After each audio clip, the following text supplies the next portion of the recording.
ભાજપ નેતાની ગોળી મારી હત્યા કરાતા હડકંપ। પટનામાં બદમાશોએ ઘરની સામે જ જીવ લીધો।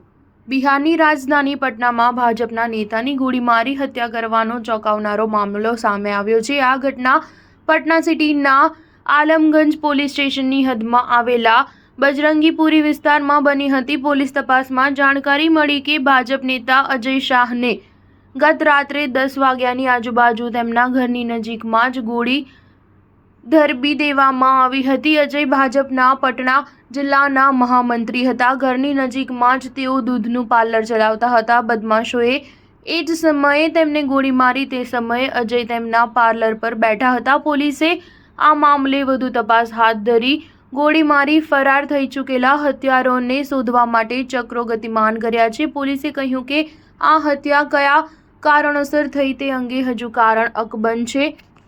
અમે પરિવારના સભ્યોના નિવેદન લઈને દરેક એંગલથી તપાસ કરવાનો પ્રયાસ કરી રહ્યા છે।